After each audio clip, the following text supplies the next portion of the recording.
Buenas noches, mi nombre es Jorge Curcio, junto con Violenfu Apúpulo dirigimos y somos responsables de la Docta Ignorancia, emprendimiento comunicacional, que es una revista y una editorial. A partir de hoy hemos inaugurado de alguna manera una nueva forma de comunicarnos. Es a través de transmisiones online vía la red, junto con el apoyo de Aldea Global, empresa dedicada al visual learning desde hace 20 años, a la cual le damos nuestro agradecimiento. Hemos elegido para estas primeras 3 transmisiones un tema que es de actualidad desde siempre: violencias. El panel está conformado, y aquí voy a leer, por Claudia Vigel Echeverría, psicoanalista, especialista en intervención en catástrofes y crisis, titular de cátedra de salud mental en la USAL, miembro de la Sociedad Argentina de Psicotrauma, especialista en estrés postraumático. Graciela González, directora del Departamento de Prevención de la Violencia y el Abuso Infantil de la Asociación de Psicólogos de Buenos Aires, coordinadora del equipo de niños y adolescentes de la Fundación Alicia Moró de Justo, docente de grado y posgrado de la Facultad de Psicología de la UBA y el Colegio de Psicólogos de Quilmes. Jorge Garaventa, psicólogo clínico de UBA, orientado a temas de abuso sexual infantil, violencia contra la mujer y la niñez, ex miembro del Consejo Nacional de la Niñez, Adolescencia y Familia, ex docente en las universidades de Buenos Aires y El Salvador. El moderador es Alberto Díaz, psicoanalista, presidente de la Fundación San Javier. Muchas gracias por estar con nosotros, los dejo con los señores panelistas. Bueno, buenas noches. Para mí es un honor haber sido convocado por la Docta Ignorancia para moderar este panel. Así que les doy la bienvenida como moderador. Jorge, Graciela, Claudia, gracias por estar acá. El título que nos convoca es Violencia y tiene un subtítulo que es Violencia de género, violencia en la familia, violencia institucional. Yo quisiera, como moderador, proponerles un diálogo, un intento para abrir este debate, un intento de conceptualización, si es posible hablar de violencia o violencias, atendiendo a violencia como si se tratara de un concepto de donde pueden derivar distintos aspectos filosóficos, lógicos, sociales, políticos, culturales, o bien habría que ubicar las violencias en relación al objeto que producen y en tanto abordajes pragmáticos para resolverlos. Como es una pregunta complicada, les doy la posibilidad de abrir cualquier... Pensé que ibas a arrimar una ideita, porque estaría bueno. ¿Vos qué pensás? Hoy me toca moderar. En general uno utiliza una frase bastante trillada que es decir, es complejo definir esta cuestión. En lo personal prefiero hablar de violencias porque según las características, el ámbito donde se desarrollen, me parece que estamos hablando de fenómenos donde tal vez lo común es el desborde, es el ejercicio de la prepotencia hacia el otro, el ejercicio de la violación del espacio del otro, pero en realidad estamos hablando de distintos fenómenos con distintas causaciones, distintas formas de ejecución y hasta distintos escenarios, ¿no? Ya sea que uno hable de violencia de género, violencia institucional, en el mismo, por ejemplo, en el mismo concepto de violencia institucional, por ejemplo, podemos hablar de violencia en la escuela y de violencia de la escuela, o sea que ya estamos hablando de dos cuestiones distintas, y creo que en cada uno de los ámbitos que podemos ir encarando nos vamos a encontrar con esta misma disyuntiva, ¿no? Jorge recién cuando abría dijo una cuestión que me parece fundamental, porque dijo un tema, no dijo exactamente de moda, pero más o menos fue eso, pero a su vez dijo siempre, ¿no? Porque en realidad es así. Hoy no se puede negar que la visibilización ha puesto sobre el tapete cuestiones de distintas violencias, pero más allá de eso hay también como una especie de encarnizamiento de algunos ejercicios violentos. ¿Cambian las formas de violencia conforme cambian las épocas? Yo no sé, yo estaba pensando cuando se mencionaba como la posible idea de verlo como concepto, ¿qué efectos se producen? Digamos, atendiendo muchos casos, que por ahí es mi tarea, que está muy cerca de las víctimas. Uno puede puntuar la violencia a propósito de lo que provoca, de subjetivación, del borramiento de la diferencia, de una serie de cosas que hace pensar en la relación entre la violencia y lo violento y la perversión, lo cual siempre ha estado ligado a lo largo de las épocas. La perversión al deseo de daño, a someter al otro, a reducir al otro, y en ese punto se tocan un poquito las distintas violencias, en este arrasamiento del otro como sujeto, ¿no? Sí. No sé si lo ven así. Sí, pero hubo una época donde se trataba esto como si fuera una dinámica del masoquismo, donde no solamente era interpelado el violento, sino interpelada la persona que participaba, confundiéndola con la cuestión del sadomasoquismo, que no es el caso que nos está ocupando hoy. Entonces, hay una dinámica que durante mucho tiempo se pensó que en realidad había una dupla, donde la mujer, que generalmente es la más que recibe violencia, era masoquista. Pero nosotros también, justamente porque estamos cerca de las víctimas, hemos trabajado bastante en esto. Lo que vemos es que en realidad es una dinámica como de terror, que la gente está atrapada, objetivada, digamos, ¿no? Convertida en un objeto para el goce de otro. Y eso es para mí lo que define, tanto como él nombraba, tanto en violencia institucional o de género. O de Esas serían tipos. modalidades de la violencia. Hay una ley nueva, de ahora 2 años, 3, que todavía no está reglamentada, que describe la violencia, los tipos de violencia y las modalidades, y está bastante bien descrito. Tenemos una buena ley que se aplica poco. ¿Recordás el número? No, 26.000 y algo. No me lo acuerdo de memoria. Bueno, podríamos.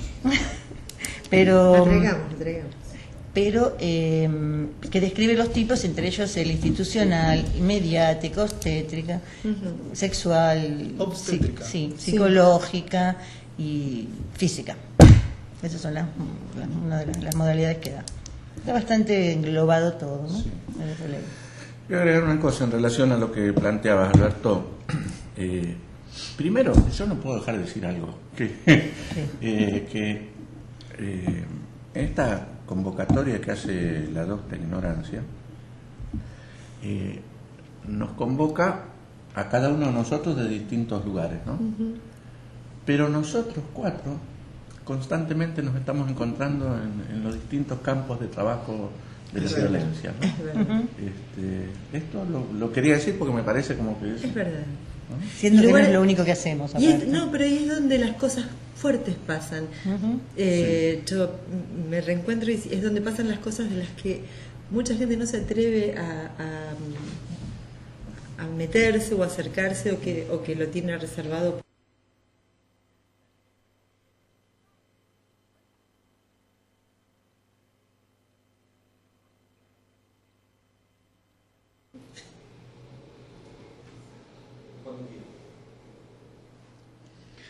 Buenas noches. Estamos en la segunda emisión del programa organizado por la Docta Ignorancia. Segunda emisión dedicada a violencias familiar, de género, institucional. Estamos con los amigos y colegas Jorge Garaventa, Graciela González, Claudia Vigili Echeverría. Mi nombre es Alberto Díaz, oficio de moderador de esta mesa de charla y discusión, debate. Y ustedes proponían, antes de que iniciáramos esta segunda entrega, la posibilidad de hacer un recorrido breve de algunas cuestiones que habíamos trabajado antes, mientras retoman en sus impectore sus temas. Yo quiero comunicar que en esta oportunidad tenemos la posibilidad de recibir, esta emisión es en vivo y tenemos la posibilidad de recibir a través de un mail que lo voy a pasar para que el público pueda comunicarse y recepcionar las preguntas que tengan para hacerle al panel. El mail es mesadebate@gmail.com. mesadebate@gmail.com. Ahí está. mesadebate@violencia @hotmail.com. No. Gmail.com. Vamos. Otra vez, no podemos empezar. Si llega un mensaje será un milagro. Bueno, igual lo voy a volver a pasar dentro de un rato. Bueno, ¿quién quiere iniciar Yo me siento obligada a hacer una pequeña aclaración, porque tuve el impulso de decir algo referido a las terapias breves después de años y años de escuchar insultos verdaderos al psicoanálisis y de ver que aparece como exigencia en los tratamientos que la persona sepa hacer terapias breves. Yo quiero decir que las personas que estudian el entrenamiento de las funciones psíquicas de personas y animales me parece loable. Hay casos en los que está indicado, por ejemplo, bueno, hay varias cuestiones como dejar de fumar, bajar de peso, que son requeridas, pero no me parece que sea posible abordar una cuestión que aborda el ser o el alma con un entrenamiento de funciones psíquicas, sinceramente. Creo que hace falta una cuestión bien profunda y una consideración seria del tema, entonces, sinceramente, para esto seguramente nos sirven. Ay, no la arreglé. Bueno, fue un buen intento. La verdad que sí, pero bueno. Yo creo que no nos tenemos que disculpar No, pero por brindar nuestra opinión. Muy bien, ratificando. Ratificando la opinión anterior, la licenciada Vigili Echeverría. Graciela. ¿Puedo decir algo, acotar algo sobre esto también? Por favor. En realidad, desde el movimiento feminista se ha denostado mucho el psicoanálisis en el tema de atención a las violencias.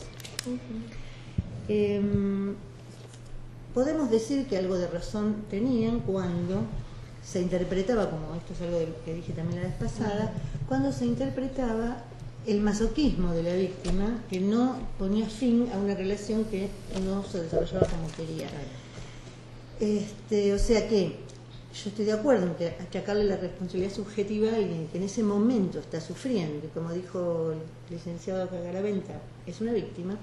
No es el momento en las primeras entrevistas, no es el momento de interpretarla, no es el momento de que alguien que está sufriendo una situación de la cual quiere irse y no puede porque está atemorizada, porque hay una dinámica de terror en estas situaciones después de un tiempo, no me parece bien que le interpretemos eso, su responsabilidad subjetiva. Se le acuse de lo que le pasa. Se le acuse de lo que le pasa, o sea, encima que me pegan, tengo la culpa yo. Claro. Eso no es para ese momento, será para un momento posterior.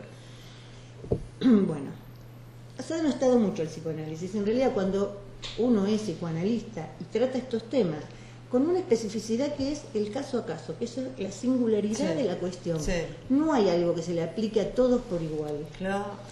Entonces, se ha denostado mucho y nos ha pasado también en otros temas. Nosotros hemos permanecido como en silencio, sin defender esta postura.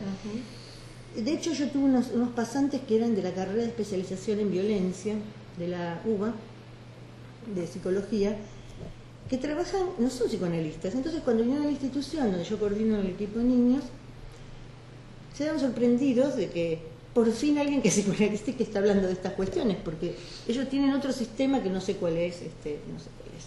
Vos, a ver si puedo ubicar algo. Vos estás diciendo que hay ciertos movimientos como el feminista que han acaparado el tema violencia. No lo han acaparado. No es que lo han acaparado porque hay otros no lo han acaparado. Pero él sí denostaban el psicoanálisis, porque tienen una experiencia del psicoanálisis de hace unos años lejanos, donde efectivamente se hacía eso. Sobre todo porque, de hecho, cuando, por ejemplo, la institución, una de las que yo trabajo, empezamos con el tema de violencia, tampoco sabíamos. Entonces hemos cometido errores, y muchos psicoanalistas hemos cometido errores hasta entender la dinámica de la situación. Por supuesto que después, si no lo toma un psicoanalista para ver, como dice ella, las profundidades de lo que le está pasando, va a volver a conseguir una pareja del mismo estilo, porque nunca se preguntó por Está la qué cosa repetición, subjetiva. claro. Exactamente, está la repetición. Entonces, de lo que carecen otros tipos de enfoque es de este uno a uno, sino que aplican lo mismo a todos, como el hecho del Procusto, tienen que acomodarse. Y por otro lado, si no hay una escucha psicoanalítica en lo que luego le pasa, luego de salido de la emergencia, se vuelve a repetir. Sí. Esa es. Bueno, y si puedo pasar una visita también. Por favor. En Francia han prohibido que los psicoanalistas traten a los niños autistas. Sí. Y acá en Argentina, que hay muchos psicoanalistas tratando autismo, y bien, se ha creado una ley que da unos 23, no sé si lo vieron, pero hay unos 23 puntos que indican que un niño es autista, que no lo diagnostica un profesional, sino la madre o la maestra. Es un autodiagnóstico. Un autodiagnóstico, y en realidad uno de ellos es, por ejemplo, se sube a las sillas, o si tenés más de 2 o 3 de esas, sos autista. Y te tiene que atender un cognitivo conductual para adiestrarte como una... Eso es en Francia. ¿Qué? ¿Es en Francia o está propuesto para aquí? En Francia pasó eso, que lo prohibieron. Acá presentaron ese proyecto de ley, no recuerdo si está aprobado. Es un protocolo para el capital autismo. mundial de psicoanálisis, por lo menos en Buenos Aires ya se va a aprobar. Sí, pero no te creas, porque hay muchas asociaciones Sí. de padres, incluso de chicos autistas, que es mucho más, que realmente necesitan una asistencia, necesitan una ayuda para este tema, y entonces estas maneras son a veces como más rápidas para solucionarlo. Bueno, eso me parece que tiene que ver con otras formas de violencia que abordaremos en algún momento, que es la cuestión de la patologización de la infancia, ¿no? Sí, está bien. Esta cuestión Por ahí es el momento. de colgar diagnósticos. No sé, pero yo por ahí quería plantear alguna otra cosita en relación a... primero, para allá, voy a decir, A la gente. gracias por la semana pasada la repercusión que ha tenido la emisión, fue realmente impresionante, y todo lo que fuimos recogiendo a posteriori en las redes nos dio una devolución maravillosa. Por eso hoy se habilitó esto, que era mesadebate@gmail.com. Sí. ¿Cómo era? mesadebate@gmail.com. Bárbaro. Eso sería Ahora lo dije importante, bien. que se comuniquen, que nos manden preguntas, opiniones, etcétera. Además que después se puedan ir comunicando por la página de la Docta Ignorancia, en los Facebook, en los distintos lugares donde podemos ir consolidando la red. A mí, además de esto que quería contar y agradecer la repercusión, me quedó dando vueltas un tema que lo hiciste circular muy pertinentemente, Alberto, por las redes, que era el tema de si los abusadores, los golpeadores son o no son enfermos. Muy interesante. ¿No?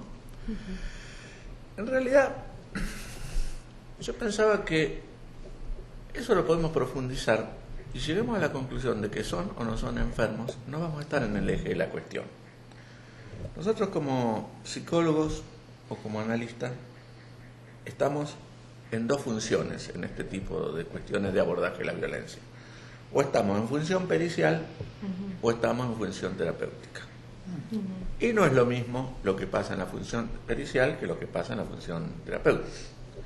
En la función pericial nosotros no tenemos que decir si un individuo es sano o es enfermo, sino si es imputable o si no es imputable, Claro. en el sentido de si tiene o no tiene conciencia de sus actos.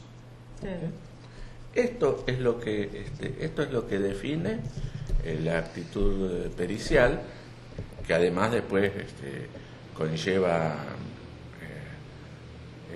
la aparición de recursos perversos por parte de toda la cuestión jurídica, como son a veces estos inventos de la emoción violenta, etcétera, ¿no? Bueno, esto por un lado. Y cuando uno está en función pericial, me parece que es fundamental que tengan claro que es psicólogo. Esto quiere decir, no es juez, no es fiscal, no es abogado, es psicólogo y está con una función específica ahí, ¿no?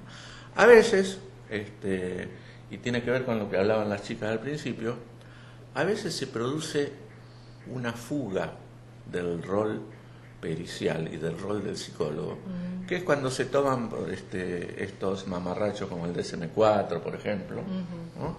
Y el perito se convierte en un diagnosticador que dice, Cumple los criterios. Claro, cumple tales o cuales criterios. Y eso, y además circula un mito, porque es un mito realmente, de que si vos no presentás los informes de acuerdo a estos manuales, no te los aceptan los jueces. No es cierto, lo que los jueces te piden es que tengas una claridad en lo que estás diciendo y que te juegues a decir si este individuo tenía conciencia o no tenía conciencia de sus actos. Bueno, esto por un lado. Y en la función terapéutica ahí sí podemos llegar a determinar el grado de compromiso patológico que puede tener un individuo, pero ya va por otro lado, ¿sí? Ya va por otro lado. Por eso yo decía que en el debate público... Pero sigue siendo interesante la pregunta, porque nos hemos llenado de películas americanas donde los violadores se encuentran en el haber sido abusados un argumento atenuante de la pena. Es posible. No es la experiencia nuestra. Sí, estoy de acuerdo, pero No después es te digo la por qué me sonreía. Qué miedo que me da, pero no importa. Yo voy a seguir con la idea como No, si, pero lo voy a decir ahora, después que como termines si vos. no tuviera miedo. Una de las posibles derivas de un daño vinculado a la violencia es la identificación con el agresor. Pero una de tantas. Lo cual no es ni una justificación, ni un atenuante, ni una invalidación del daño ulterior que pudiera hacer la persona que se identificó con algún agresor de su biografía. Pero en esto había un facilismo de decir, mató a 300 personas, bueno, pero fue abusado de chico, entonces tenía permiso para matar. Ese es el problema, me parece. ¿De qué te reías? Mira, ahí hay dos elementos. No, mi sonrisa tenía que ver con que en una oportunidad nos invitan al doctor Rosansky y a mí a un congreso metropolitano de la Asociación de Psicólogos de Buenos Aires, y ahí presenté un trabajo inédito donde hablé de una circunstancia a la que bauticé como el mito del abusador abusado, ¿no? Donde lo que yo planteaba justamente era que lejos de ser un abusador en potencia, el niño o la niña que han sido abusados están en condiciones de ser abusados durante toda su vida y durante todas las circunstancias que se le puedan cruzar. Yo me sonreía porque después aparecieron otros trabajos con exactamente el mismo título y sin ningún tipo de de mención de referencia a tu presentación. a mi Ese es presentación. el caso del abuso, pero yo en la violencia no es así. En la violencia, hay como un lazo cruces donde se vuelve violento. identificatorios. Claro. Hay cruces Pero por identificatorios. ejemplo, en el caso... Perdona. Espera, quería terminar esto. Sí. Discúlpame, Graciela. No, que el otro elemento es, y que acá es el psicoanálisis que viene a dar luz, cuando Freud habla de la decisión subjetiva. Sí. La decisión subjetiva es fundamental en el tema de violencias y abuso, porque es lo que permite determinar que un abusador podía haber ido para allá o podía haber ido para allá, que hacia donde fue, eligió, Claro. porque hay todo un proceso previo de construcción Sí, sí. de ese abuso. Sí. Bueno, ahora sí, perdón. Lo que quería decir es que en el caso del abuso, mayormente las personas abusadas generalmente son mujeres o niñas. No es que no haya varones abusados, pero generalmente No, hay niños son abusados. mujeres o niñas. Y no salen a abusar a nadie. No, pero hay Digamos. niños abusados. Sí, hay varones niños que- abusados, pero digo, si fuera ese el único elemento, si el elemento de la justificación es, bueno, yo fui abusado o maltratado de chico y por eso me identifico con el agresor y abuso, Está muchas bien. mujeres saldrían Sí, a abusar claro. que fueron mayormente víctimas. Claro. En la primera emisión, vos, Graciela, mencionaste una ley que no recordábamos el número. Yo me tomé el trabajo de buscarlo y ubiqué, es la ley 26.485 Yo no estudié. del año 2009 y tiene una reglamentación en el 2010. Es una ley en contra, tiene un nombre larguísimo, pero es básicamente Protección integral. de protección integral contra toda discriminación y violencias contra las mujeres en el ámbito en donde se desarrollen las relaciones interpersonales. Y en uno de los artículos, exactamente en el artículo 2, en el inciso E, propone lo que va a nombrar como la remoción de patrones socioculturales que atenten contra la mujer y por su condición de tal. Yo quería preguntarles y proponerles a ver si podemos hacer un recorrido de qué deberíamos entender desde nuestra perspectiva, desde nuestro trabajo, qué debería entenderse por remoción de patrones socioculturales. ¿Qué serían los patrones socioculturales? La Constitución de la ciudad, que es previa a esto, la ley es nacional, habla de la equidad de género, que la ciudad se compromete a promover la equidad de género. Y el ejemplo más claro que uno tiene a veces de eso, en ámbitos públicos, es que hay distintas remuneraciones para varones o mujeres. A las mujeres les cuesta mucho más llegar a puestos de conducción. Y si ustedes se dan cuenta, en sindicatos donde somos predominantemente mujeres, como ejemplo los docentes, generalmente los que dirigen, los que llegan a esos puestos son varones. Hay una cuestión que tiene que ver con nuestro sistema que es patriarcal, como hablamos la vez pasada, y que a la mujer se le dificulta más porque todavía en esta época se supone que tiene que ocuparse de más cosas. O sea, si en el colegio el chico se siente mal, llaman a la mamá y no al papá. O tiene que llegar antes para preparar determinadas cosas y el hombre está como más capacitado para poder llegar tarde y ir a reuniones políticas, sindicales o lo que sea. Digamos, estamos muchísimo mejor que en otras épocas donde las mujeres eran consideradas menores. Eso fue cambiado en el Código Civil. Pero, de hecho, quedan esas cuestiones patriarcales que nos afectan por igual a mujeres y varones. La publicidad es uno de los eventos, digamos, uno de los sucesos donde más se nota esta discriminación, esta diferencia, estos patrones culturales. Por ejemplo, me acuerdo de una, no me acuerdo cuál era la cerveza y tampoco la voy a nombrar, una cerveza que pedía perdón a las mujeres, perdón por hacer cosas, bueno, por ahí desagradables, pero había algunos perdones que eran, por ejemplo, por apoyarlas en el bondi. Que se hizo todo un planteo y se pidió que se retiraran esa publicidad porque era como, bueno, si hiciste eso, es un abuso, está prohibido por la ley Y no es Y no es gracioso. una gracia. No es gracioso, sí. Yo Estaría en relación con lo que son estereotipos de género. Sí, Estereotipos de género. sí. ¿Algo? Te interrumpís. Después Yo estaba pensando, estuve trabajando a propósito de estar en el hospital Alvear en el servicio de estrés traumático, con femicidios fallidos, con el caso de Corina, que sale por todos lados en los medios como emblemático. Si pudiera prohibirse, remocionarse los celos patológicos, o en tal caso alertar sobre que los celos no es un condimento del amor y que es una enfermedad, yo creo que sería muy bueno, y creo que se está iluminando, por lo menos yo me estoy ocupando de iluminar el tema de no dejar pasar mini maltratos jocosos, pero no es una remoción en el sentido de algo que se pueda legislar. Sí, hay pero cosas, sí, hay cosas legisladas. el Por tema ejemplo, de dar a los celos por buenos me parece Bueno, que la que como el amor analiza- te haga sufrir también es algo feo. sí.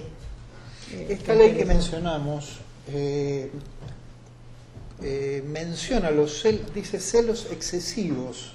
Están considerados Sí, como qué bien. un acto fundamentalmente Delito. por parte del varón y ligados a las relaciones familiares. Supone la intrusión en la individualidad de la mujer. Efectivamente. Y como un derecho a la intrusión de la mujer, y sinceramente el femicidio es ulterior a esto, es posterior. Digamos, es un paso lógico que estaría justificado en el odio y en la locura que siente la persona. Los celos son paranoia, vamos a llamar las cosas por su nombre. Vamos a decir que son los celos. Los celos es una forma de paranoia clara, definida, con la certeza delirante, puntual en ese sentido. No diría que es una psicosis, pero es una pasión patológica, una pasión Antes le decían patológica. una celotipia. Sí, celotipia, está paranoico, está seguro de que hay otro en su lugar. Esto es una enfermedad, digamos, pero peligrosa. Yo iluminaría los celos dentro del tratamiento, no el tratamiento en el sentido psicoanalítico, psicológico o médico, el tratamiento del tema de la violencia, el tratamiento social, el tratamiento Preventivo, el campañas, tratamiento todo de así. lo que se habla. Bueno, hay un dato más de esta ley que realmente es muy impactante leerla por todas las cosas que enumera. Hay un tema que nosotros, por consideraciones socioculturales extraídas en una base patriarcal, no lo tenemos en cuenta, pero nombra adentro de la familia al novio. Si hay, dice, violencias dentro de la familia contra la mujer, pero también incluye al novio de la nena, al novio de la chica, que por lo general, claro, si no está casado o en pareja o en concubinato, no forma parte de la Carolina familia. Eran unos Carolina, defectos no. de la ley anterior que empezaba con 24 y tampoco me acuerdo. Es una ley anterior. ¿Te acordás los primeros dos Sí, dígitos? 24, 417. 417, sí señor. Es como que enfatizaba justamente en el vínculo del esposo y esposa. Y en realidad había concubinos, novios, Claro. ex maridos, que Sí. bueno, había mucha gente, y esto fue tomándose en virtud de cómo se fue implementando la primera ley y se fue agregando. Una cosa quería decir del femicidio, porque el femicidio fue una lucha bastante grande para poner la cuestión esta del femicidio. Y una pregunta que me hicieron es, o sea que si matás a una mujer tenés más pena que si matás a un varón. No. Supongamos que a la mujer la matan en un asalto con mano armada, es la misma pena que si fuera mujer que varón. El tema del femicidio es para contrarrestar lo que se dijo de emoción violenta, o sea, si alguien de la familia, el novio, el exnovio, el concubino, el marido, el exmarido, mata a una mujer es por su condición de tal que no puede alegar emoción violenta, sino que todo eso se considera en medio de una historia donde ya había habido otro tipo de violencia. O sea, no es para cualquier homicidio. que se No, y considera tiene que haber femicidio. una relación de base, por lo menos para ubicar a la mujer ahí como... Claro. Ujú, Lo obviamente. distintivo del femicidio es precisamente esto que dice Graciela, que la mujer fue asesinada porque de pronto decidió hacer uso de su autonomía como mujer, ¿no? que es diferente a cualquier otro tipo de delito. Hay delitos que cuesta mucho lograr instalarlos en el Código Civil. Por ejemplo, es insólito que hoy todavía no está instalado el incesto materno-filial como delito, cuando en realidad se trata de un abuso que no es un abuso cualquiera, sino que es un abuso perpetrado por aquel que tenía la obligación moral, económica, familiar, legal, etcétera, de tutelar a esa niña de la cual abusó sexualmente. Bueno, pero volviendo a lo anterior, ¿no?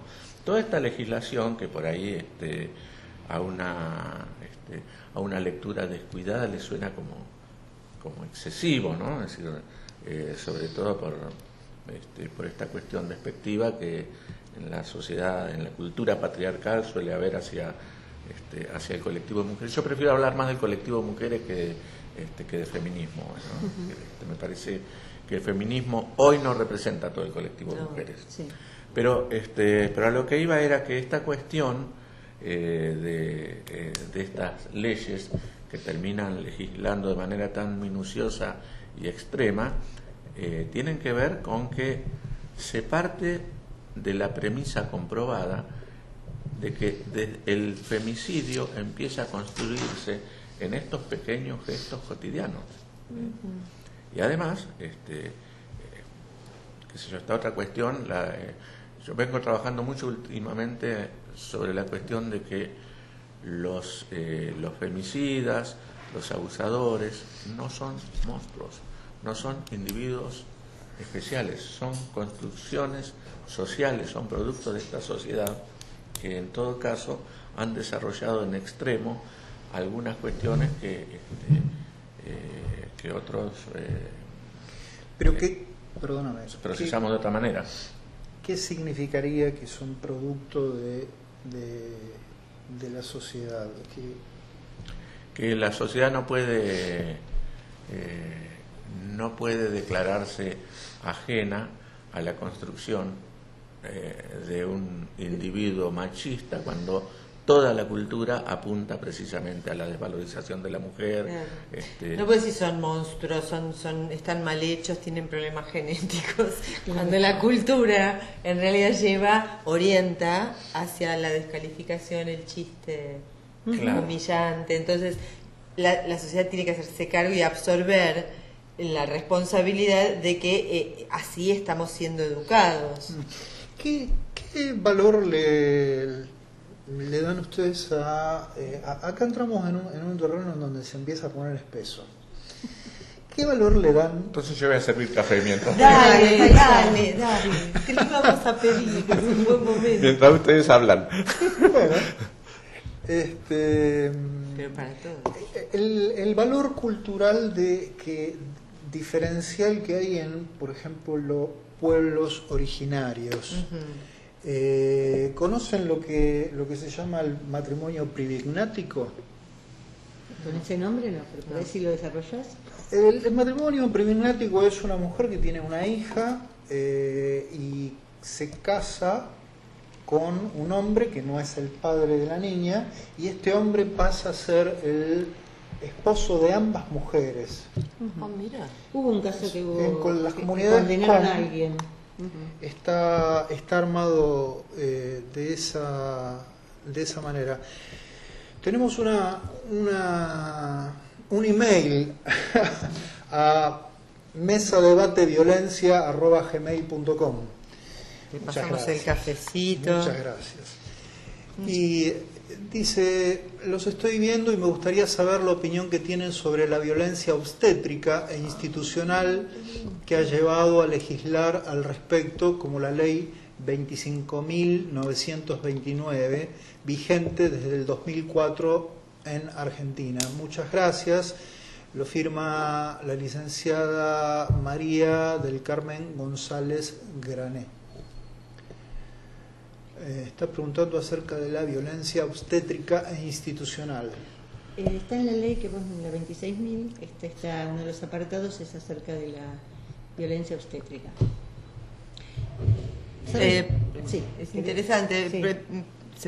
Vamos a responderle a respondemos. María del Carmen, María del C, dice, del Carmen, entiendo que es González Grané, la licenciada González No Grané. le cuestionemos el nombre, vamos a contestarle, tenés razón. No, lo que quería decir es que realmente los que somos madres hemos experimentado de alguna manera esta cuestión del maltrato. Así como Jorge hablaba antes de la patologización de la infancia, también se ha patologizado el parto, siendo que es una función biológica, que está bueno que se atienda, que reciba cuidados médicos, está muy bueno, porque de hecho eso bajó la mortalidad infantil y la mortalidad materna. Pero de hecho hay veces que no hay que patologizarlo, sino simplemente acompañarlo. Y nosotros tenemos un índice bastante alto de cesáreas, innecesarias, como se dice, y hay mucho maltrato verbal hacia las mujeres que esperan, que están en situación de parto. Hay una cosa típica que se dice. No quiero decir, no la reproduzcamos. Se las maltrata. Se las maltrata. Voy a comentar una más pequeñita, que a una mujer le dijeron, dijo ella, no me hagan episiotomía porque el niño había nacido rápidamente, y dice, pero no le vas a gustar más a tu marido, por ejemplo. Y ella no estaba en situación de contestar, pero lo tiene. Le quedó fue tema de análisis. Sí. No, una paciente mía con serios problemas, tuvo un parto terrible en una cesárea que no la informaron, y ella es la que me introduce en esta cuestión, compensando ese momento que ni siquiera la dejaron ser asistida por mí, que la estaba tratando, y me iluminó sobre esta cuestión, sobre el parto natural, sobre el amamantamiento sin reglas, como una especie de... A mí me parece muy interesante. Es cierto que las objeciones de que esto promueve que las relaciones madre-hijo puedan volverse interminablemente simbióticas, pero eso, el riesgo está siempre con un amamantamiento eterno, con lo cual la verdad es que me parece muy interesante. De hecho, una de las cuestiones por las cuales los partos se empezaron a hacer en camillas tiene que ver con algo de hace 200 años, de un médico de una reina de Francia que era no podía agacharse, entonces la puso ahí. Y es una posición antinatural para parir. Absolutamente. Y entonces ahora muchos lugares tienen sillas de parto, que es una cosa más fisiológica, pero los médicos siempre están apurados y dicen no se puede usar porque es más complicado para el médico. Sí, para el médico. Para el médico. Es lo mismo que la violencia episiotómica. Es que no sé, sí. Que en general es indicada en muy pocos casos y sin embargo es automático. Se la aplica por defecto. Y además no solo se le aplica por defecto, sino que se le suele aclarar a las pacientes previamente que en esa clínica se trabaja así, que si no quieren pasar por la episiotomía tendrán que buscar vayan a otro lado, claro. Muy democrático. Bueno, y hay una ley que permite que la mujer que va a tener un bebé entre acompañada por quien quiera, que puede ser el padre del bebé o alguien, la terapeuta, la madre, no sé quién quiera. Eso es para todos, y hay lugares donde lo desalientan fuertemente incumpliendo la ley, y la mujer no está en ese momento para discutir, no está para discutir.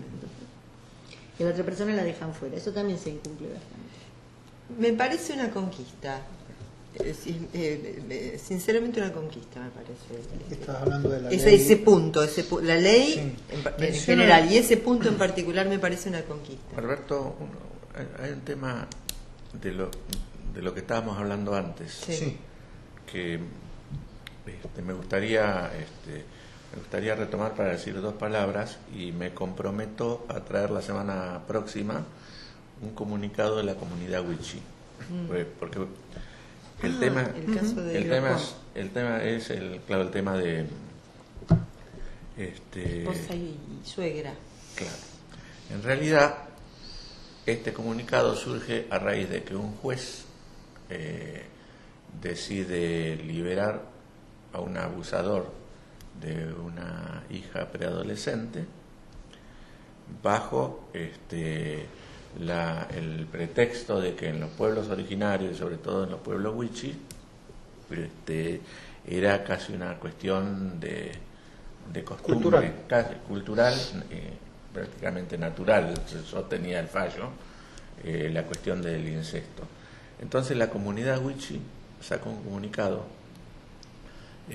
donde expresan que no hay ninguna norma ni costumbre en ninguno de los pueblos originarios de América que habilite el incesto, y que en realidad el incesto, cuando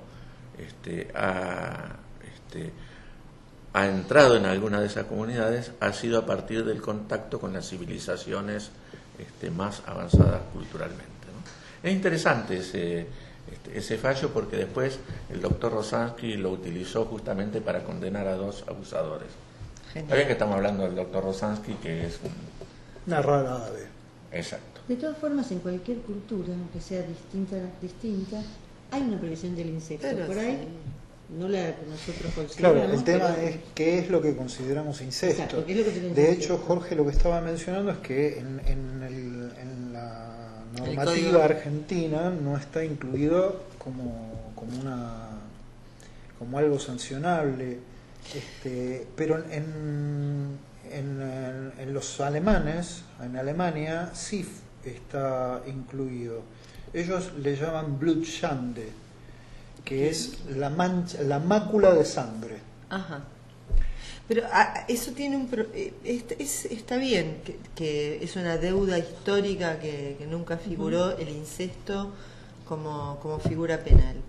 Pero hay un tema: todo abuso infantil es incestuoso, Todos los adultos, porque los adultos son referentes parentales, y ni hablar los papastros Qué buena esa, claro, papastro. sí, para sacarle. Está Bueno, no, bueno. eso en ese caso serían padrastros, pero Sí. el que abusa es un. Pero son referentes parentales, con lo cual es incestuoso, Sí. el efecto es incestuoso. O sea, lo que si nos vamos a preocupar por el sujeto víctima de un abuso, en el caso de la infancia es incestuoso. Todos deberían ser Toda considerados irrupción hijos nuestros. adulta de la Sí, sexualidad adulta Sí. sobre el niño. Sí, por un lado sí, pero por otro lado, cuando nosotros insistimos en la necesidad de crear el cuerpo legal, es porque estás hablando, insisto, de quien tenía la obligación moral y legal de tutelarlo. Bueno, por eso es que se pone... Entiendo lo que estás diciendo y de Seguro. acuerdo plenamente, Ah, de acuerdo bueno. totalmente con lo que Pero estás viste que hay entre los agravantes, por ejemplo en el caso de Gracie, es que él tenía la obligación, era un Claro, tutor. es lo mismo. Si Eso es el es padre parental, biológico, un docente. también tiene un agravante, digamos, por más que no esté considerado. Pero Mi segunda digo, madre, mi segundo padre, o sea, los docentes tienen un rol parental. Ujú. Los sacerdotes, en fin, Sí. cualquier líder, el profesor de educación física, tiene una transferencia de parte del niño, que es quien les presenta el mundo. Son los primeros en presentarles el mundo, los padres y los maestros.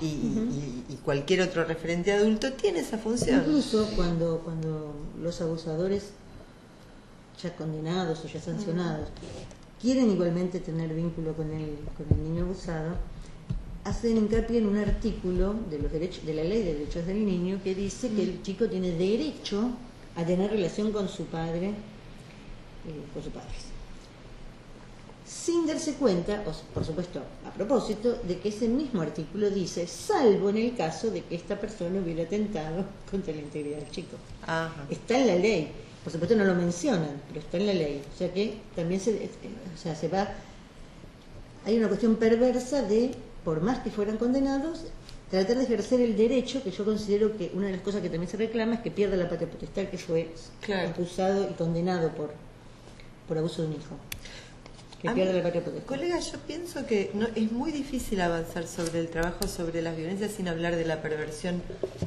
en profundidad, porque es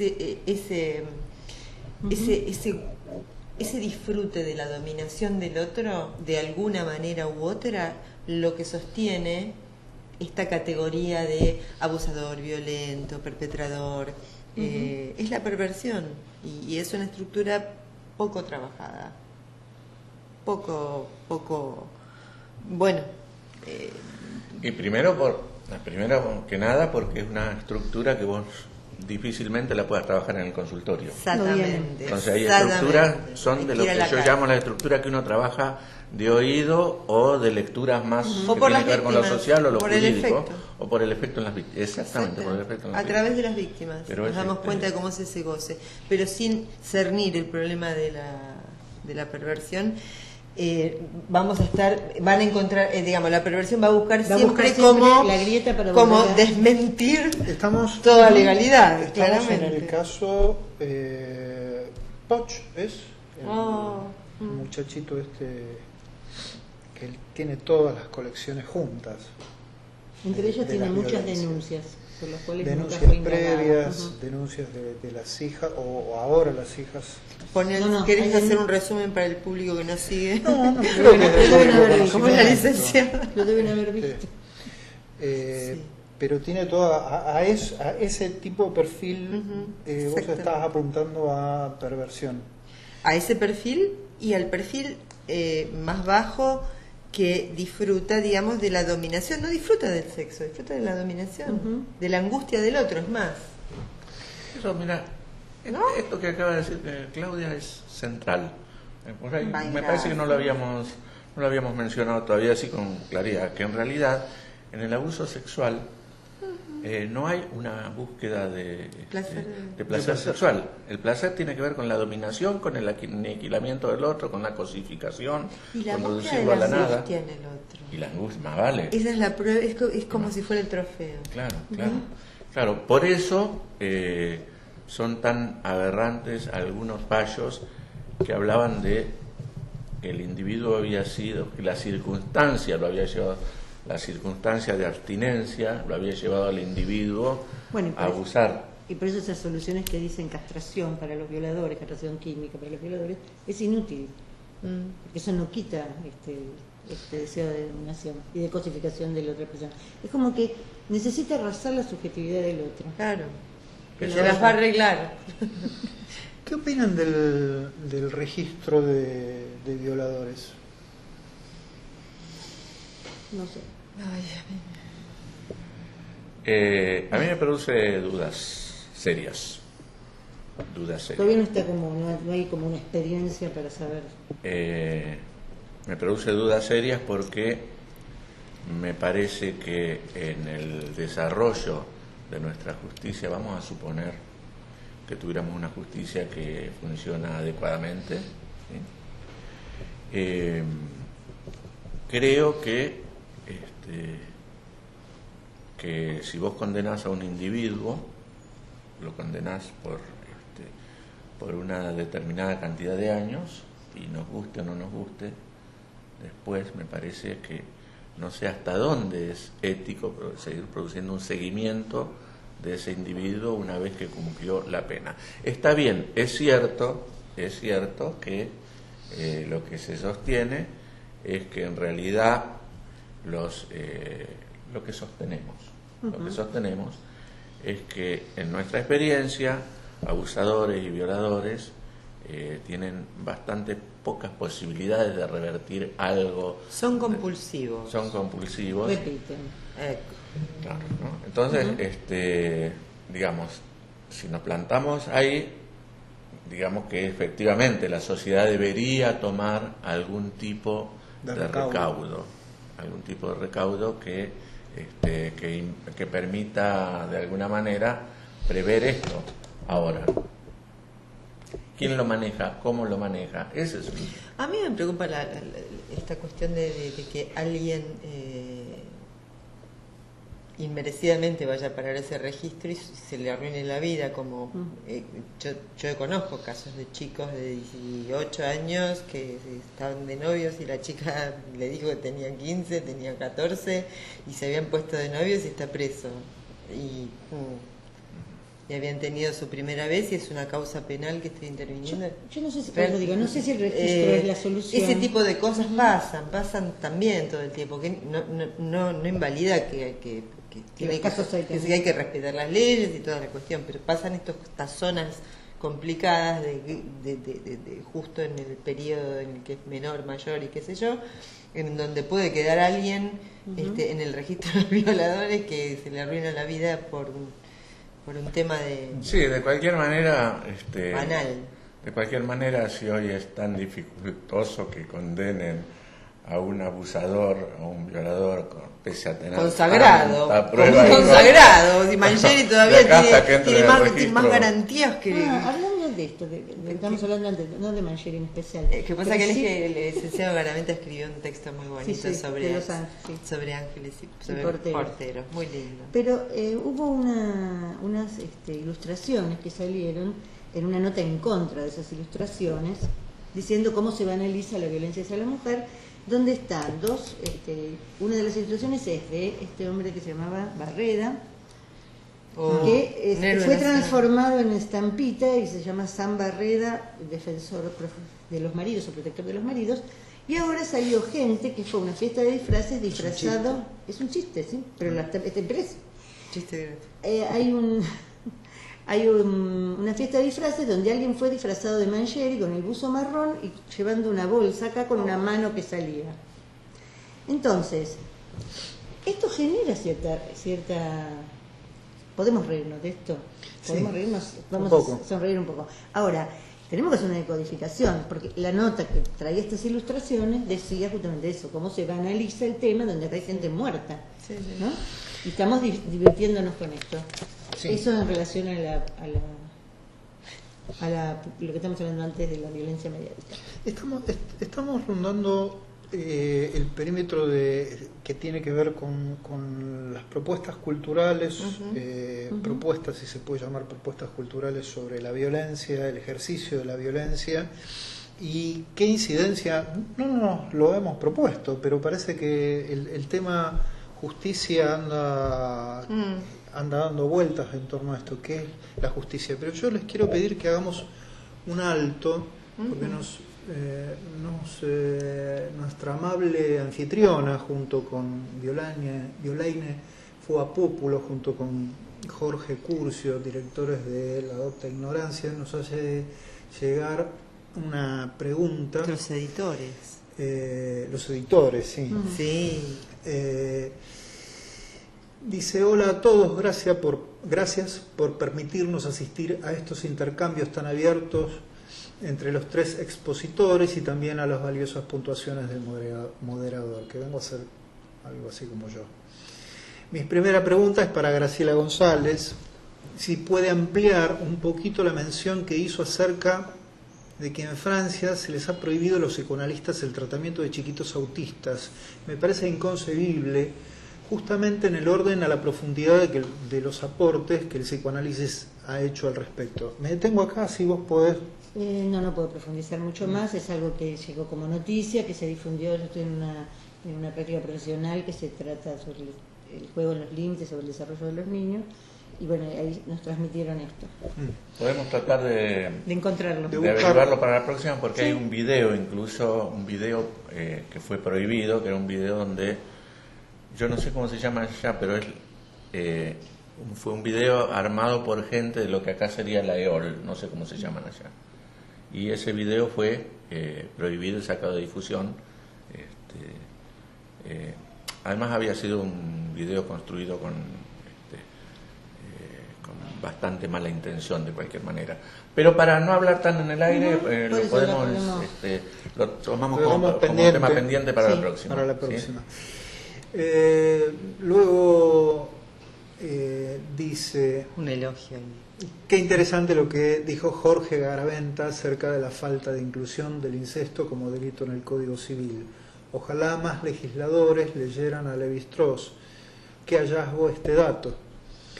Respecto a Claudia Vigil Echeverría, quería preguntarle sobre sus puntualizaciones acerca de la perversión. Si podría ampliar acerca de lo que podría ser la dirección de la cura en casos de violencia, justamente en estructuras que como esta, que no se dejan atravesar por el dispositivo psicoanalítico. Cariños y gracias a todos. Belén Fuapúculo. Qué lindo. Bueno, la perversión hay que presentarla en sociedad. Es una forma de lectura del mundo, una forma de organización de la realidad, en donde hay un vacío donde debiera estar la función de ordenadora, la función paterna, ¿no es cierto? Y que es un agujero que no desorganiza, es un agujero grave, no desorganiza como la psicosis, pero produce una deformación profunda de la mirada del mundo. Y requiere y tiene varios vicios, como ser la desmentida de la realidad de todos. Tomo como ejemplo el tirador de Belgrano, que entiendo que era alguien que encuadra en esto, que estaba usando seres humanos como los patitos de una kermés y tiraba a la gente y desmentía todo el tiempo. Bueno, era lo mismo, si se puede. Entonces a mí me parece que con el caso de violencia, de la violencia, que hay una aparatología de convalidar estas desmentidas. Por ejemplo, el maltrato, por pequeño que sea, cotidiano, la descalificación, y después es una broma, lo voy a resolver y qué sé yo, sé cuánto, y la connivencia social es un problema general cultural. En cuanto a la dirección de la cura, la connivencia social. Ay, sí, es un dato. importante. En cuanto a la dirección de la cura, debe ser para mí las perversiones trabajadas como personas altamente, digamos, como se diseñaría el tratamiento de una persona psicótica, en otra lógica. Eso no lo puede hacer cualquiera, porque son otras las formas de transferencia, son otras las relaciones al otro, al semejante, con lo cual requiere su especialización. Pero yo creo que hay que estudiar las perversiones, porque si no vamos a estar tapando agujeros de daños ya hechos y no adelantándonos a ver cómo piensa el otro y a diagnosticar rápidamente para inclusive ser humanitarios con esta persona que no, la verdad algo falló en su organización para estar así, sin duda. Sí. Sin duda. Sí, yo te A ver iba a qué agregar piensas. primero acuerdo. Creo que el psicoanálisis y todas las líneas del psicoanálisis tienen muchísimo trabajo en relación a las perversiones. Yo no sé si estamos hablando de la misma persona. Para mí el tirador de Belgrano era un psicótico, no era un perverso. Jodeme. No. Si estamos hablando de la misma persona, es más, todo, Uno que iba. todos los ¿Vos pensás que era psicótico? no sé si estamos hablando de la misma persona. Este chico que estaba encerrado en el auto, que iba con su madre a todos lados, que dormía con su madre, que todos los días. Pero a ver, yo sigo pensando. Pero espera, porque además era un individuo que estaba absolutamente ido de la realidad. Sin embargo, no tenía. está bien. yo, A ver. permítanme un bocadillo ahí. Me parece que hay actos perversos aunque no haya estructura perversa. Es cierto. Quizás Sí, totalmente. Es cierto. sí. Sin duda. Sí, Con lo cual me parece que el camino Sí, no es un diagnóstico de perversión, sino es cierto. En el acto hay un Claro. desconocimiento de los derechos del otro. Porque si no podríamos estar hablando de la violencia, porque si no tendríamos que estar Estamos ubicando generalizando. la violencia como una patología y Exacto. cernirla a la Y no es patología. así. Es me un parece- rasgo. Sí. Pero hay una diferencia, porque en ese caso, la verdad que no lo recuerdo mucho el caso, pero en ese caso no hubo connivencia social. La gente pretendía que se lo identificara y se lo pusiera preso. Sí. En cambio, con los violentos, los que hacen lo que hacen este tipo de calificaciones, hay connivencia. Sí. Si vos querés criar Es verdad. un hijo de una manera que no sea, que tenga equidad de género, digamos, como que respete a las mujeres y a las chicas que se hagan respetar por los varones, etcétera, va al jardín y ya está. Si te va a jugar algo que no es de varón, le van a decir, te van a llamar a preguntarte por qué ese nene está jugando algo. Claro, pero estamos hablando de la perversión. Sí, pero digamos, en el sentido de que un caso grave tiene la sociedad trata de que sea condenado. En cambio, la gente que es violenta realmente es aplaudida. No hay una condena social que diga, ni siquiera judicial, porque si alguien que hace alguna de estas cosas que describimos, inmediatamente lo ponen preso, y bueno, va a haber menos gente que tenga ganas de imitarlo si sabe que la sociedad lo condena. No hay un consenso en que haya que condenarlo. Te dicen siempre fue así. Lo que yo no Perdón, me fui querría... de la pregunta. No, estoy de acuerdo. Pero lo que querría que no se pierda es lo que plantea Alberto, esta cuestión de actos perversos. Sí. Porque eso explica todo. Y eso el acto, termina... porque fantasías perversas Claro, habemos, el acto, todos el acto. los neuróticos Sí. los tenemos. Sí, el acto. Digámoslo, porque Sí. mucha gente se siente... En ese sentido es que supone. yo reivindicaba el trabajo que desde Freud hasta hoy ha hecho el psicoanálisis en relación a las perversiones. Y hay una pregunta que yo me vengo haciendo hace rato. Nosotros lo decimos casi como casi como un apotegma, ¿no? Es decir, los abusadores, los violadores no tienen cura. Decimos siempre esto. Yo a veces tengo dudas y creo que en esto, Claudia, por ahí es interesante seguir profundizar lo que vos traes, porque yo a veces digo, ¿no tienen cura o no hemos desarrollado a fondo aún el concepto de perversión, por un lado, ¿no? Y por otro lado, esto se engancha con otro tema todavía muchísimo más tabú, que es el tema de la cárcel, ¿no? El tema de esta cuestión, yo a veces veo algunas consignas con las que acuerdo filosóficamente, pero se dice juicio y castigo. Sí. En realidad la cárcel no socialmente, en la sociedad moderna, no está planteada la cárcel como castigo, sino como un proceso reeducativo que puede llevar o no a la reinserción social. Pero no El castigo es lo punitivo. No, ya sé, pero digo para que no se nos pierda de vista esta cuestión. Sí. Está en la Constitución eso, aparte. Claro, La cárcel no es para de castigo. que en realidad con esta cuestión del castigo se ha obviado absolutamente que en las cárceles deberían haber procesos terapéuticos, psicoterapéuticos, psicoanalíticos, para mi gusto sería mucho mejor, pero que además estos procesos deberían ser los que determinen la posibilidad o no de libertad adelantada del individuo, etcétera. Yo quiero hacer un mínimo comentario, que cuando llegamos a este punto de donde ya barrimos todas las cuestiones y llegamos a un punto de dificultad real como ¿no?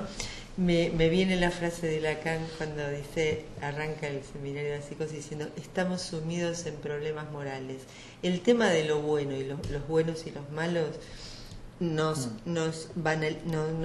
es un problema grave para poder avanzar en esto, porque el tema de quién es bueno y quién es malo pero el Padre Gracia hizo una obra enorme y entonces tenía el tema de la bondad y la maldad. Hay canalla. Exacto, pero esto es muy difícil de trabajar porque se trata moralmente algunas cosas que es imposible no involucrarse en ese sentido de rechazo, de aprobación o de empatía, pero éticamente hay que cuidar ese punto, el punto de la moralización de los discursos, porque entonces somos todos buenos y atendemos solamente a las víctimas y no entendemos el fenómeno global. Ese es el problema que yo quiero puntualizar cuando se excluye el tratamiento no psicológico, el tratamiento del tema de la perversión.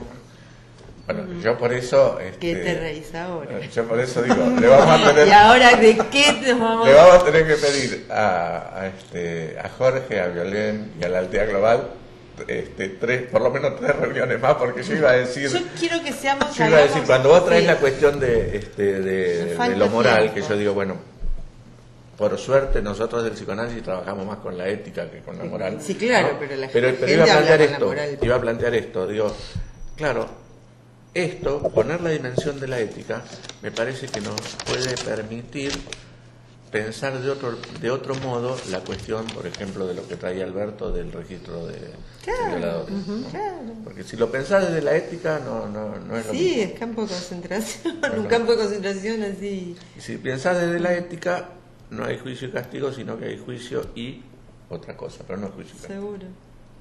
Seguro. Bueno, lo que vos decías el otro día, lo que escribiste, tan interesante. El portero, bonachón, es bueno, Mancheri. ¿Qué tiene que ver la bondad y la maldad con el tema de que envuelto en una bolsa de consorcio? No sé si hay alguien en la Argentina que pueda tener dudas qué pasó, más allá de los pasos lógicos que tenga que seguir la justicia. Pero el tema de la bonachonés, ¿qué tiene que ver? Y sin embargo pesa enormemente. Entonces el hacerle una cruz a alguien porque en alguna oportunidad cayó como violador es un lío. Por lo menos le digo lío, no sé. Más nadie. Puntúe un par de cosas que en realidad son pie de página para seguir debatiendo. Hay una psicoanalista que se llama Iacuzzi, que trabaja en cárceles bonaerenses con ofensores sexuales.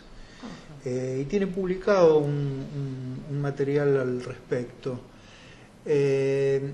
Después, son todos datos bibliográficos, sí, estos. Lo queremos. Después, en relación a la cuestión que vos mencionabas de la población con-wichi, yo tengo un par de trabajos antropológicos que hablan justamente todo lo contrario de lo que estás proponiendo para poder debatir. Por ahí la próxima lo podemos acercar y ver cómo se compaginan estas cosas. Un trabajo complicado, no ha tenido gran difusión, me parece que tampoco lo han pretendido, pero está bien documentado, muy bien documentado por trabajo de campo. Con lo cual ahí tendríamos, yo de ahí me anoticio de lo que se llaman matrimonios privignáticos. Yo pensaba esto, Alberto, que... Pero entonces si es privignático no es incestuoso. Es que ese era el punto. Ese es el punto. Si no es considerado si está dentro de una legalidad no es incestuoso. No, Supone claro, que fuera. el problema, pero bueno, como no tengo presente ni a los autores en este momento, No ni, se puede ni a la, venir así, claro, no me preparé bien. No, sí, de cualquier manera me parece que lo valioso de esto, que creo que es a lo que apuntaba la docta cuando nos convoca, es que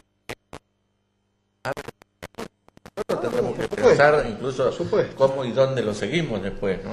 Es una reunión de trabajo. Por supuesto. Si lo seguiremos No es una bajada de línea. No, por lo menos es una reunión de trabajo. Esa me gusta, por Bueno. eso. Y el otro, vamos a hacer un alto porque tenemos una pregunta de la licenciada Macarena Gaogené. Mira. Dice: buenas noches a los 4. Quisiera saber cómo piensan la categoría de lo traumático y lo disruptivo en el abuso sexual infantil e intrafamiliar. Hay autores que sostienen que no se puede pensar lo traumático desde un tiempo uno. Considero que hay situaciones traumáticas per se, como el abuso sexual infantil. Me interesa la posición de ustedes. Gracias. Bueno, una pregunta que da para todo un programa. Tenemos que gracias, tiempo. que la queremos ¿Cuánto mucho. tiempo tenemos? ¿Qué hora es? Tenemos 25 minutos más o menos, algo así. Fantástico. Fantástico. No nos alcanza. Bueno, en realidad las categorías de lo traumático y lo disruptivo lo trabaja Moti Ben-Shakar como efecto disruptivo proveniente desde afuera. Él hace una diferenciación muy interesante en el libro que tiene publicado, no sé si por Biblos, que se llama Lo Traumático. Hace una distinción interesante, también lo dijo en una jornada de la Fundación San Javier. Él dice que no es traumático, el estrés postraumático. Ahí viene algo, a ver si vos te podés no, contar. aparte tengo que decir algo sobre eso. ¿Sí? Bueno, entonces... No, seguí. Él dice que el Moti? estrés... Moti Ben-Shakar dice que el estrés postraumático es una clasificación que no debería tener ese título, Claro. porque él considera que se producen elementos disruptivos desde el afuera, digamos, y no como el trauma pensado como la construcción de la subjetividad interior. Vamos a hacer una distinción. Claro. Yo ya que quedé por no Convocada a responder. Convocada a responder, no solamente, sino que quedé presentada por no darle bolilla a las presentaciones, como bueno, un chiste del licenciado Garaventa quedó escrachado en mi presentación como especialista en estrés postraumático. Debo ser especialista en hablar de eso. Pero yo creo que hay que deconstruir. Es una nomenclatura del DSM-4 y esto está dentro de un trabajo que yo también quiero dejar para pie de página o para trabajar en algunas otras presentaciones sobre la necesidad de integrar o de trabajar junto con otros discursos. Donde hay catástrofes, donde hay grandes sufrimientos, hay médicos y hay que trabajar junto con los médicos y hay que buscar códigos comunes. Entonces, a veces se habla del estrés postraumático como de un cuadro agudo que hay que resolver y eso no quiere decir que la persona sea un estrés postraumático. Con respecto al trabajo de Moti, es muy interesante, acuerdo que habría que no dar a priori algo como traumático, sino potencialmente traumático o traumatogénico, por un lado. Pero en caso del abuso sexual infantil, acuerdo con Macarena Caoyené, que no cabe dudas de que ese sujeto está, no por lo disruptivo del acto de abuso y de irrupción, sino por lo inescapable y por lo incontrolable. No es lo disruptivo, porque el niño, y eso es una cosa que yo creo y lo he dicho en varias oportunidades, que difiero con Moti, que lo disruptivo no es lo más traumático de un evento, sino lo inescapable y lo incontrolable de este evento. Porque el niño puede saber, yo he tenido pacientes que sabía a qué hora venía el que venía a abusarlo sistemáticamente y eso no lo sorprende ni nada. Entonces, en ese tipo de casos no cierra lo disruptivo, porque sabe la hora, es más, es amable, seductor, le trae comidita y entonces hay que trabajar bastante y ir en esta construcción colectiva hacia un saber que pueda compartir el trabajo con el discurso médico. Yo creo que mi papá era médico, así que tengo que cumplir. ¿Qué sé yo? ¿Qué papel cumple la justicia en la salud, en la conformación de la salud y del restablecimiento de parámetros de salud en una persona violentada?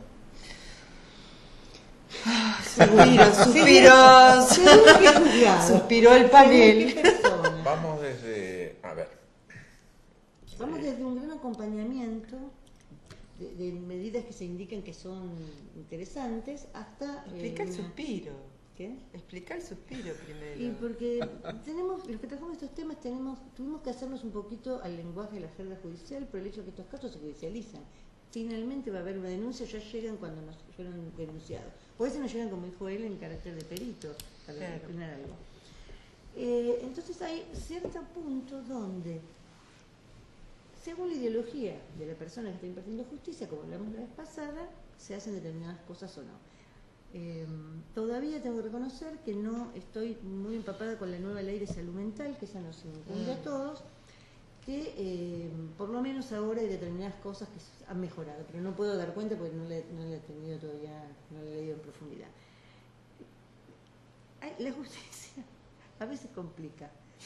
Claro, hay casos donde el niño abusado fue abusado por un maestro, supongamos, y donde los padres deciden no hacer la denuncia porque, bueno, ya lo sacaron del colegio y vamos a resolverlo de otra manera y no someter al chico la doble A la retrauma. La justicia en términos como sinónimo de tribunales. Sí, como sinónimo de tribunales. No la De cualquier justicia como manera, concepto. Sí, pero por se ahí, mira de ojos vendados, como decía Mariana Wolf. de cualquier manera, por ahí yo voy a tratar de responder más puntualmente, porque lo que trae Graciela, que es importantísimo, es cómo funciona la justicia. Y a mí me gustaría por ahí plantear qué pasa cuando la justicia funciona, ¿no? Claro. Cuando la justicia funciona, cuando hay un fallo condenatorio, en realidad hacia la víctima lo que la justicia está produciendo es una reparación simbólica fundamental. Es la sociedad, a través de la justicia, repara a ese individuo que ha sufrido una vejación de la naturaleza, del maltrato, del abuso, lo que fuera. O sea que filosóficamente, digamos, sería reparador. ¿Tenemos práctica de eso en nuestro país? ¿Tenemos práctica? ¿Se apunta en lo que dicen nuestros pacientes cuando...? Mira, yo quiero decir algo un comentario muy chiquitito. Sí, y después aclarar la pregunta. Lo traumático es un daño, incluso un malestar, una locura, un sufrimiento que viene del mundo por algo que pasó. Entonces puede haber tratamientos muy buenos, los hay,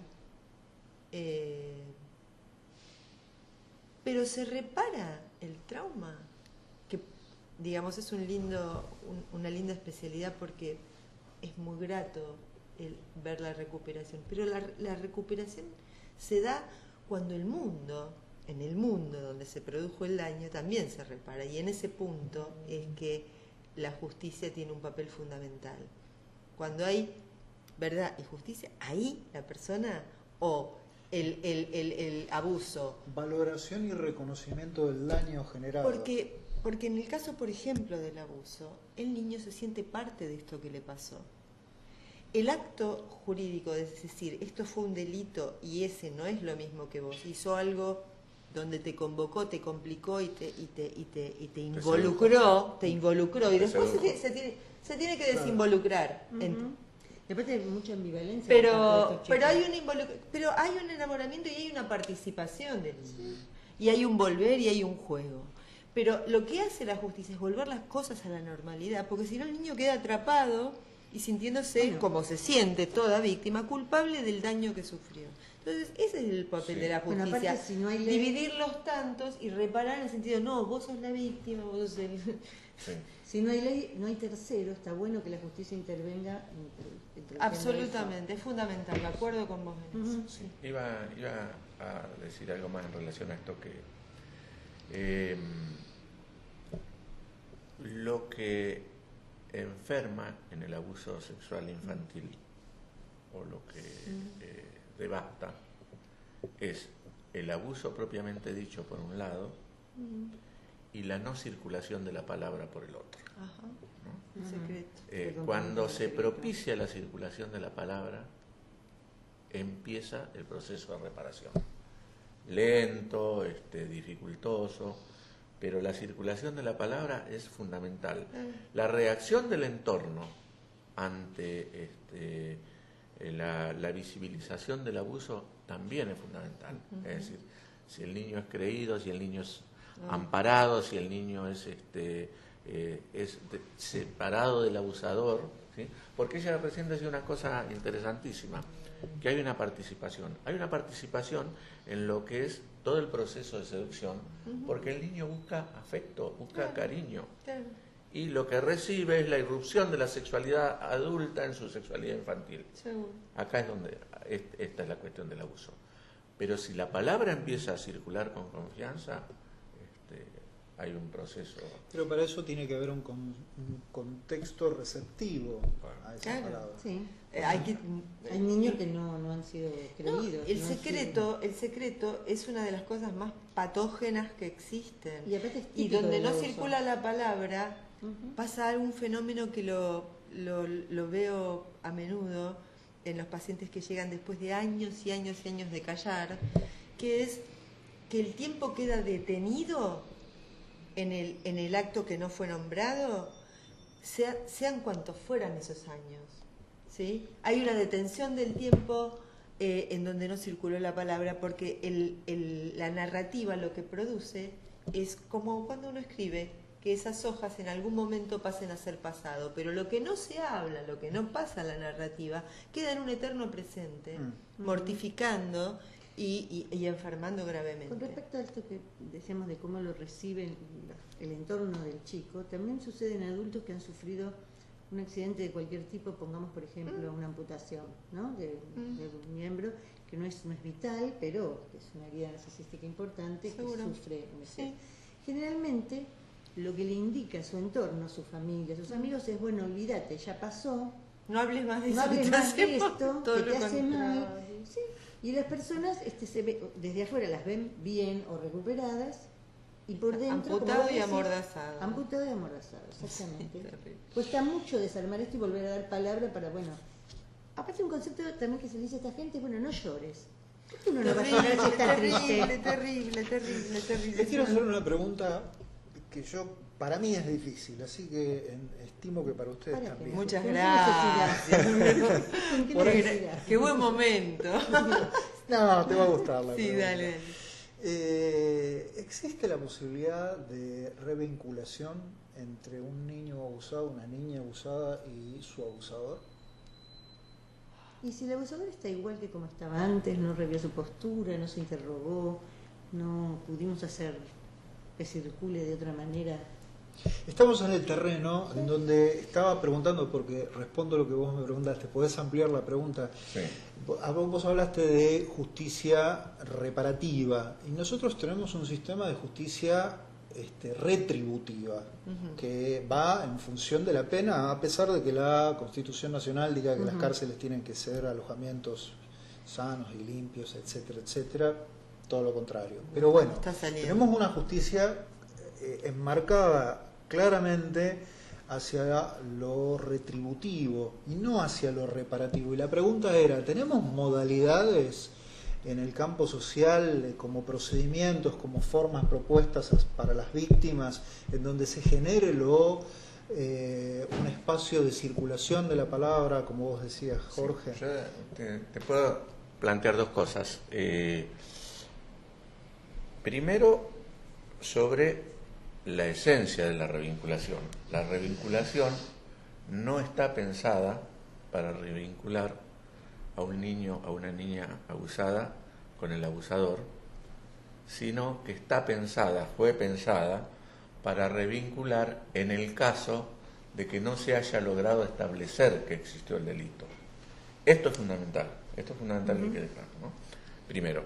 La otra cuestión... Pero entonces si no, sería que no. Si no, sería que no. Pero la otra cuestión, a mí esta pregunta siempre me gusta contestarla con la experiencia de Carlos Rosansky, que me parece que es impecable, ¿no? Carlos, durante 20 y pico de años, fue juez penal, trabajó muchísimo con temas de abuso sexual infantil. Es uno de los jueces que más abusadores ha condenado. Y Carlos dice en el libro Abuso Sexual Infantil, denunciar o condenar, creo que es. Silenciar. Él dice así: en los años que he trabajado como juez, he tenido cientos y cientos de abusadores frente a mí. Pese a que las pruebas han sido abrumadoras, que han sido condenados, en ningún caso he visto el más mínimo vestigio de arrepentimiento y ni siquiera aún de intentar reparar algo del daño hecho. Estamos hablando de un tipo que sabe mucho de esto. Tal vez si hubiera un abusador arrepentido efectivamente, se podría repensar esto. No conozco a nadie y no creo que lo vaya a conocer. ¿Qué margen entonces tiene? Vamos Yo quisiera Sí, también por contestar favor. esa pregunta. Por ahí tengo un estilo Ya la contestaste con las caras. con poco tengo Si querés agregarle a la cara no algo. me andan los grises, no me andan los grises hoy día. A mí me parece que no. si vamos a considerar, vamos a seguir la lógica, vamos a hacer que no quede como un impulso lo mío. Si nosotros hemos dicho en esta mesa hoy día que el abusador, en tanto adulto, es un referente parental, en el acto de abuso ha perdido su condición de tal. Entonces, si ha perdido su condición, ha quedado exiliado de la posibilidad de vincularse con ese y cualquier otro niño. Para mí, Quiero comentar justo. algo respecto a esto. Una pacientita de hace 10 años atrás, que fue abusada y fue probado y la persona estuvo condenada, que era su papá, ella decía que no quería usar el apellido. Claro. Era muy pequeña, ¿Por qué lo tendría ponía? 6 años, que ella no quería usar el apellido y Está de acuerdo conmigo esa Bien. niña. esto fue llamativo porque en el mismo tiempo una colega atendía a otra criatura que decía lo mismo, como si de tan chiquitas quisieran cambiarse ese apellido, como que ellas ya no lo consideraban un padre. Esto avanzó hasta que una de ellas volvió, 10 años después, estaba en el juicio de pedir cambiar el apellido. Modificación del Y le apellido. dijeron que tenía que traer un informe de alguien que le hubiera asistido y ella dijo, me vuelvo con la persona que me atendió. Es muy interesante, esto me llevó a investigar un poco el tema, de lo cual estoy escribiendo, con algunas adultas que también ya hicieron el proceso, ya hicieron el juicio o ya no lo usan. Claro. Muy interesante porque cómo el chico percibe que esto no es así. No es posible no es volver, posible y volver no a es un la, padre. se rompió algo o sea, transgredir una prohibición tal como el incesto, incluso, digo, de cualquier adulto, hace que no hay camino de regreso. No hay camino de Los regreso. chicos dan cuenta de eso con mucha claridad. Y eso muy es, interesante. bueno, eso es en relación a esa escucha que a mí me parece que esa pérdida es irreparable. Sí. Es irreparable. Es completamente irreparable. El vínculo es irreparable. Sí, claro, ya no hay Porque un no ha padre. sido Ya respetado no hay un el padre. otro como otro. Claro. Y una cosa que respecto a lo de la reparación que decías antes, esta ley, junto con otras, por ejemplo la de trata de personas, tienen mecanismos reparatorios. Dicen que el Estado está obligado a asistir a las víctimas, etcétera, etcétera. Lo que no tienen es presupuesto asignado todavía para ese tipo de atención. Mínimamente, digamos. No es que no se hace nada, pero falta presupuesto. No hay presupuesto. Ese es un tema que yo propongo para ir para la próxima o algo así, que es hablar de la profunda gravedad de la falta de tratamiento de cosas que tienen un desarrollo enorme en el diagnóstico, en el abordaje, en toda la previa, y las personas con sus síntomas, no hay atención pública y estoy, digamos, luchando mucho y padeciendo el problema de la atención adecuada a las víctimas que no se termina de organizar. Eso es un tema les dejo para trabajar políticamente, sí. claramente. En esta línea, yo la primera presentación les propuse que pudiéramos pensar algunas cuestiones en lo que es la formación de políticas públicas y la formación de profesionales que atiendan a gente violentada. En especial, lo que vos mencionabas, Graciela, respecto de la violencia obstétrica, está muy la formación de enfermeras, enfermeros, parteros, los médicos mismos tienen una formación Hay otra humanitaria violencia que deficiente. no nombramos que también, Es verdad. que es la económica. Violencia económica. Está en la ley, no es que Sí. está, figura en la ley. Y una cosa muy común de esta violencia económica es que 7 de cada 10 padres en general no pasan la cuota alimentaria de sus hijos. Como poco. Sí, es una... 7 de cada 10 es bastante. Sí. Como poco en cuanto a las formas de violencia económica.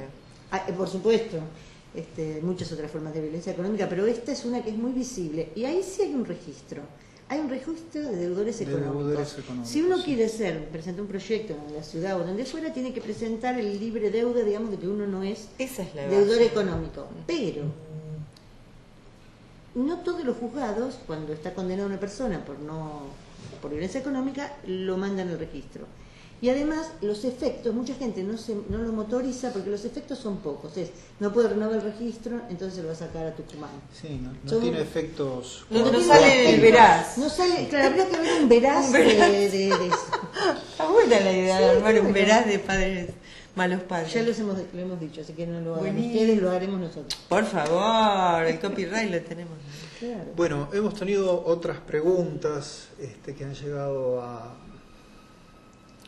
al mail que facilitamos, que la Adopta Ignorancia facilitó, pero bueno, quedará para la próxima.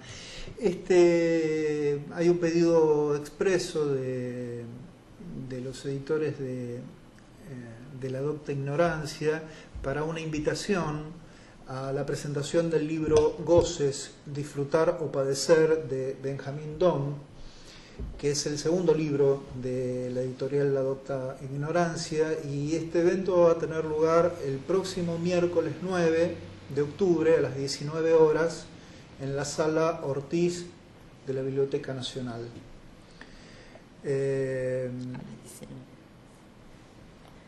Agrego una cosa a eso, sí, porque me parece fundamental. Yo sé por lo que se armó en las redes sociales que nos viene siguiendo bastante gente joven, ¿no? Es importante decir que Benjamín Dohm es maestro de todas las épocas. Está muy bien. ¿no? Es decir, un tipo que nos enseñó a todos nos enseñó a todos a leer Lacan, sí, ni más ni menos que sí, eso, ¿no? Y con a entender, exacto. Bueno, el título, por ahí podríamos decir, ¿queda alguna pregunta o la pasamos directamente para la pasamos para la próxima, si bien. Le damos alguna vuelta? Hace de cuenta que soy el moderador. Bueno, voy a hacer de cuenta que moderando este maravilloso panel voy a ir produciendo el cierre. El próximo jueves tenemos la tercera entrega de violencia institucional, familiar, de género. Vamos a seguirla con los licenciados Jorge Garaventa, Graciela González, Claudia Vigil Echeverría y yo, Alberto Díaz, moderando esta mesa. Nos quedaron algunas cuestiones dando vueltas. Podríamos proponer en lo de los tratamientos que las personas que nos están siguiendo, yo sé que hay entre ellos pacientes, alumnos, familia y alguno que otro verdadero psicólogo o dentro del público en general, proponer o dar su impresión de cómo son los tratamientos públicos para las personas, ¿no? Me gustaría mucho conocer la experiencia de las víctimas de las distintas situaciones que han sido atendidas y dónde y cómo y qué sé yo, y propuestas reales de quienes tienen la decisión política de hacer consistir lugares verdaderamente eficaces para alojar tanto dolor. Bueno, gracias a las tres. Y gracias a la Adopta Ignorancia, nos estamos encontrando entonces el jueves que viene, 9 en punto. Gracias a todos. Gracias. Gracias. Gracias.